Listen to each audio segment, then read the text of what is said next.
Hi all, welcome to my cooking video. ഇന്നത്തെ വീഡിയോയിൽ ഞാൻ നിങ്ങളെ വളരെ ക്വിക്കായിട്ട് ഒരു സോയാ ചങ്ക് പിരളന് ചെയ്യുന്നത് എങ്ങനെയാണെന്ന് കാണിക്കാം. ഇവിടെ 2 കപ്സ് സോയ ചങ്ക്സ് ഞാൻ എടുത്തിട്ടുണ്ട്. അത് നമുക്ക് ഒന്ന് കുക്ക് ചെയ്യാം. ഒരു വെസലിൽ കുറച്ച് വെള്ളം എടുക്കുക. അതിലേക്ക് ഒരു ടീസ്പൂണ് സോൾട്ട് ഇടുക. അതിലേക്ക് ഈ സോയ ചങ്ക് ഇട്ടു. എന്നിട്ട് ഇനി ഇത് കുക്ക് ചെയ്യാൻ പോകേണ്ട കാര്യമില്ല. സ്റ്റൗ ഓഫ് ചെയ്യുക. ഒരു മൂടി വെച്ച് ഇത് അടച്ച് ഈ ചൂടുവെള്ളത്തിൽ കിടന്ന് അത് കുക്കായിക്കോളും. അപ്പോഴത്തേക്ക് ഇത് കുക്കായി താഴ്ത്ത് എന്നിട്ട് പിന്നെ തണുക്കുമ്പോൾ അതിൻ്റെ വെള്ളം സ്ക്യൂസ് ചെയ്ത് കളഞ്ഞ ശേഷമാണ് ഇത് നമ്മൾ ഇത് സ്ക്യൂസ് ചെയ്തിട്ട് പിന്നെ നമ്മൾ അത് അങ്ങനെയാണ് നമ്മൾ യൂസ് ചെയ്യുന്നത്. ഇനി നമുക്ക് ഈ പിരളം ചെയ്യാൻ വേണ്ടി ഒരു 3 ടേബിൾ സ്പൂണ് കോക്കനട്ട് ഓയിൽ ഒഴിക്കുക. അതിലേക്ക് ഒരു 2 അനിയൻ ചോപ്പ് ചെയ്തതോ അല്ലെങ്കിൽ ഇങ്ങനെ തിന്നായിട്ട് സ്ലൈസ് ചെയ്തതോ ഇടുക. അത് ഒന്ന് വഴങ്ങണം. സ്ലൈറ്റായിട്ട് അതിൻ്റെ കളർ ചേഞ്ച് ആയിട്ടുണ്ട്.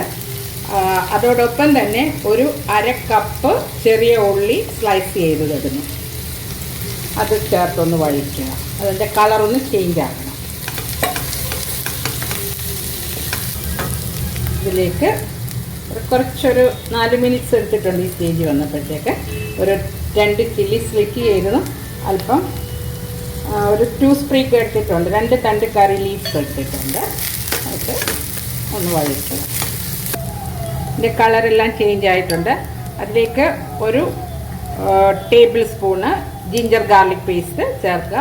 അത് ഇതില്ല എങ്കിൽ ഒരു 1 ഇഞ്ച് നീളത്തിൽ ഇഞ്ചി ചെറുതായിട്ട് ചോപ്പ് ചെയ്തതും അതുപോലെ തന്നെ ഒരു 6 or 7 ഗാർലിക് ക്ലോവ്സ് വെളുത്തുള്ളി അല്ലി അരിഞ്ഞതൂടെ ചേർത്ത് വഴറ്റുക. ഇതുണ്ടെങ്കിൽ ഇത് യൂസ് ചെയ്യുക. ഇതിലേക്ക് നമുക്കിനി മസാലകളെല്ലാം ഇടാം. ഇവിടെ ഞാൻ 2 table spoon coriander powder, 2 table spoon ഇത് ചില്ലി പൗഡർ. ഇത് ഞാൻ 1 കാശ്മീരി ചില്ലി പൗഡർ 1 ടേബിൾ സ്പൂണും മറ്റേ നോർമൽ 1 ആണ് എടുത്തേക്കുന്നത്. ഇത് ഒന്ന് അതിൻ്റെ ആ റോസ് സ്മെല്ലൊന്ന് മാറുന്നിടം വരെ ഇളക്കുക. ഇതിൻ്റെ റോസ് സ്മെല്ല് മാറിയിട്ടുണ്ട്. അതിലേക്ക് ഞാനൊരു 1/2 കപ്പ് to 3/4 കപ്പ് വരെ നമുക്ക് വെള്ളം ഒഴിക്കാം. നോർമൽ വാട്ടർ അല്ല, ഞാൻ തിളപ്പിച്ച വെള്ളമാണ് യൂസ് ചെയ്യുന്നത്.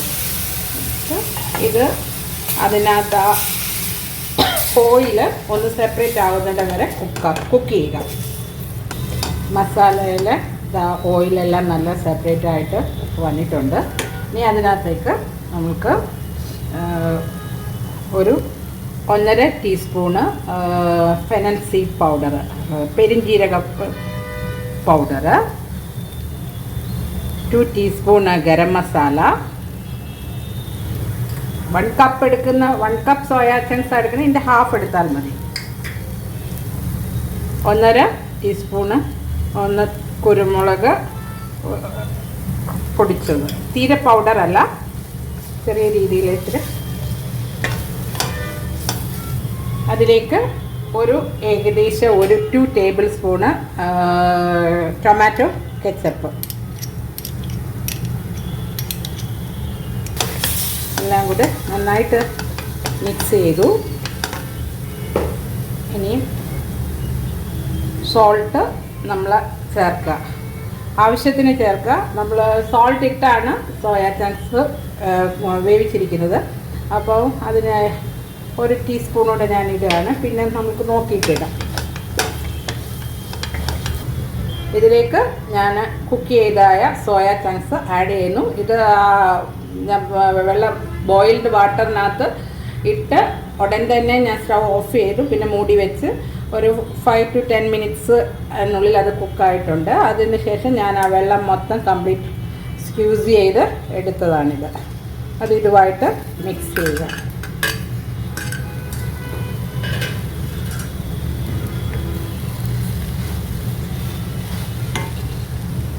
ഒരു 1.5 ടീസ്പൂണ് ലെമൺ ജ്യൂസ് കൂടെ ഞാൻ ആഡ് ചെയ്യുന്നു. അതെല്ലാം നന്നായിട്ട് മിക്സ് ചെയ്തു. ഇതിലേക്ക് ഞാൻ 1 കപ്പ് കോക്കനട്ട് മിൽക്ക് ആഡ് ചെയ്യുന്നു.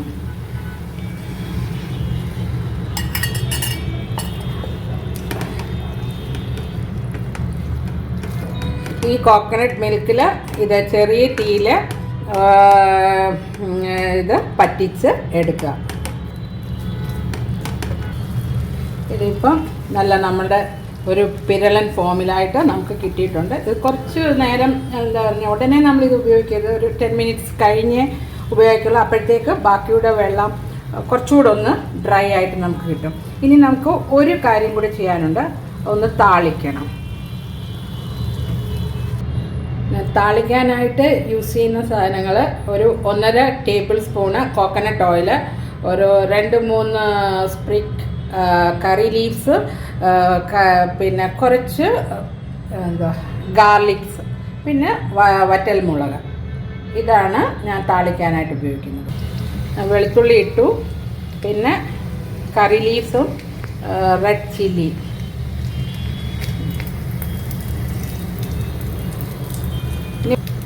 ഒരു കാര്യം കൂടി, ഇതിനകത്ത് അല്പം പെരിഞ്ചീരകം ഒരു 1/2 ടീസ്പൂണുണ്ട്, അതുകൂടി ഇതിനകത്ത് ഇടുക ഒരു സ്മെല്ലിന് വേണ്ടി.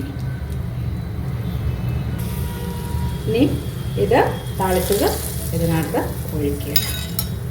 അത് കഴിഞ്ഞു. എന്നിട്ട് പിന്നെ ഇത് എന്തിൻ്റെ കൂടെ നമുക്ക് യൂസ് ചെയ്യാം.